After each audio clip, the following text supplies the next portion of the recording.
नमस्कार. स्वागत तुमच्या न्यूज लॉन्चर मराठीवर. मी अशोक वानखडे. शेवटी महाराष्ट्रात कोणीतरी एक वाघ आहे, हे दाखवून दिलं. अयोध्यामध्ये जो डाका पडला, तो डाका फक्त मंदिरावर नव्हता. मंदिराच्या दानपेटीवर नव्हता. मंदिरात लोकांनी भावपूर्ण अर्थाने समर्पणच्या सोबत जे दागदागिने दिले होते, त्याच्यावर डाका नव्हता. जे झालं ते आपली आस्था जी आहे मंदिराच्या प्रती, आपला जो भाव आहे देवाच्या प्रती, त्यावर डाका घातला होता. आणि हे सगळं चालू असताना न्यायपालिका कुठे आहे? न्यायपालिका सत्तेची गुलाम झाली, असं ताकदीनं बोलणारा एक वाघ महाराष्ट्रात आहे. सॅल्यूट अरविंद सावंत. खासदार आहेत शिवसेना उद्धव ठाकरेचे. त्यांनी आज राम मंदिराच्या बाबतीत बोलताना ते म्हणाले की न्यायपालिकाच गुलाम झालेली आहे, कोणाकडनं अपेक्षा ठेवायची आता? राज्य घटनेची संरक्षक म्हणून न्यायपालिका आहे आणि शेतच जर कुंपणच जर शेताला खात असेल तर मग पुढे काय करायचं? त्यांनी सांगितलं कशाची एसआयटी? कोणी नियुक्ती केली एसआयटी? योगीच्या सरकारनी, योगी आदित्यनाथनी, त्याचेच अधिकारी. ते म्हणतील तसंच होणार ना. राम मंदिरात चोरी झाली, लोकांचे व्हिडिओ समोर आले. ते सांगतात आम्ही वर सांगितलं तशी चोरी, आणि ते कधीपासून राम मंदिर झाल्यापासून चोरी होत आहे, कोणी ऐकत नाही आमचं. शेवटी एका राम भक्ताला राहायला नाही गेलं. एका ठेकेदारांनी सांगितलं राम मंदिर बनताना 40% कमिशन जायचं. मी सांगितलं अरे बाबा देवाचं काम आहे साहेब, चंपतरायांना. ते म्हणाले चुप राहा, तुला काय करायचं, तुझे पैसे घे, काम कर. त्याच्या अगोदर जमिनी घेतानाच मोठमोठे घोटाळे झाले. 5-5 करोडच्या जमिनी 18-18 करोडच्या झाल्या अर्ध्या तासाच्या डिफरन्स नंतर. तेव्हा पण लोकांनी भ्रष्टाचार बाहेर काढला. पण नागपूर म्हणजे संघ, नाही नाही नाही, चंपतराय भ्रष्टाचार करू शकत नाही. त्या अगोदर चंपतराय गोशाला ढापत होते लोकांच्या. ते लोक ओरडत होते, मीडियामध्ये जात होते. पण संघ म्हणे नाही, चंपतराय फार चांगला माणूस. मग त्या माणसाने सांगितलं, मी चंपतरायला सांगितलं की साहेब चोरी होते आतमध्ये, असा असा भ्रष्टाचार चालू आहे. त्याची बदली केली, त्याच्या जागी दुसरे माणसं बसवली. हे सगळं चालू असताना न्यायपालिकाला दिसलं नाही. आणि याच्यात न्यायपालिका का गोतवतो आपण? गोवतो त्याचं मुख्य कारण म्हणजे न्यायपालिकेनेच आदेश दिला होता प्रधानमंत्री कार्यालयाला की तुम्ही एक ट्रस्ट बनवा आणि तो ट्रस्ट हे मंदिर निर्माण करेल. तो ट्रस्टमध्ये कोण कोण लोक पाहिजे होते हे पण जर न्यायपालिकाने सांगितलं असतं तर असे भ्रष्ट लोक आले नसते. सत्य काय काय ते संघ म्हणजे राम काय संघाचा आहे का भाजपाचा आहे?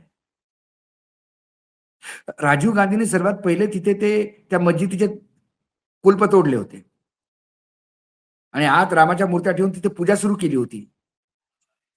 काँग्रेसचं पण तेवढं त्याच्यावर अधिकार होता. शंकराचार्यांना इन्व्हॉल्व केलं असतं.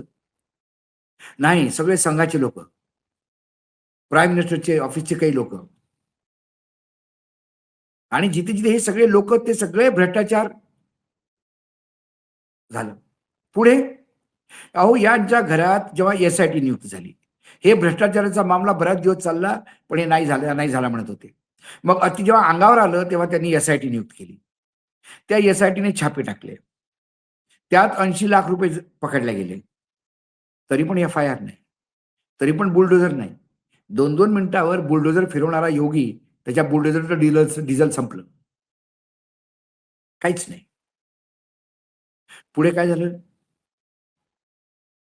पुढे मग एसआयटीनी रिपोर्ट केली. म्हणजे 80 लाख रुपये पकडले, काही हिरे जवाहरात पकडले. त्यानंतर एसआयटीने रिपोर्ट दिला. मग ह्यांनी रिपोर्ट पीएमओला पाठवला. चालूच आहे. ज्यांच्या घरातनं पैसे जमा झाले ते मोकाट फिरत होते. आणि मग 6-7 दिवसांनी एफ-आय-आर टाकली आणि मग लोक अरेस्ट झाले. मजाक आहे. रामाच्या बाबतीत जर न्याय मिळायला इतका वेळ लागत असेल, तर या देशात सामान्य माणसाची स्थिती काय होईल हे तुम्हाला लक्षात घ्या. म्हणून ते म्हणाले, की न्यायपालिकाच गुलाम झालेली आहे. याच्या अगोदर दिग्विजय सिंग, पूर्व मुख्यमंत्री, जेव्हा भोपाळमध्ये राज्यसभेच्या नामांकनावरनं फॉर्म रिजेक्ट केला. ज्या त्रुटीवर फॉर्म रिजेक्ट केला त्याच त्रुटीवर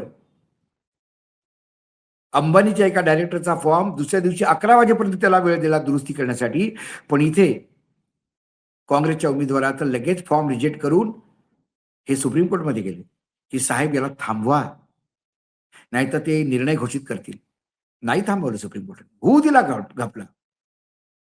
तेव्हा दिग्विजय सिंग म्हणाले, की न्यायपालिका सुद्धा भाजपसाठी काम करते.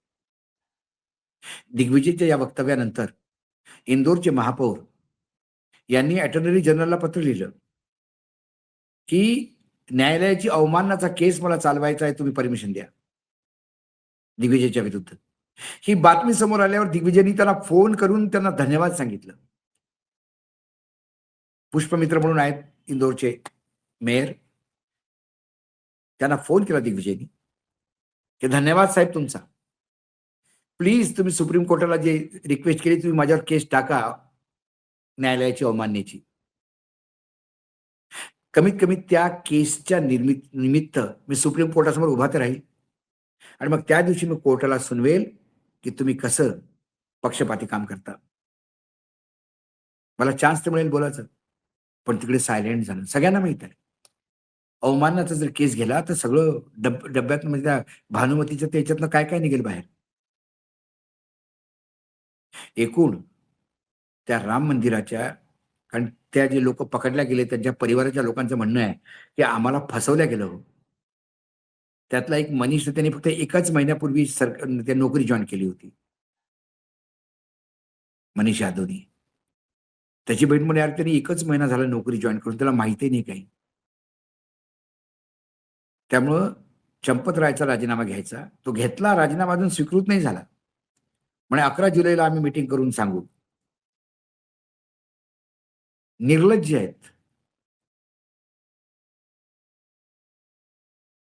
आणि यांच्यासाठी राम ही आस्था नाहीच आहे. राम हा धंदा आहे. संघासाठी आणि बीजेपीसाठी. हे नाही दाखवून दिलं. आज न्यूज लॉन्चर मराठीमध्ये एवढंच. पुन्हा येतो काही विषयासोबत. तुम्हाला नमस्कार. पाहत रहा न्यूज लॉन्चर मराठी.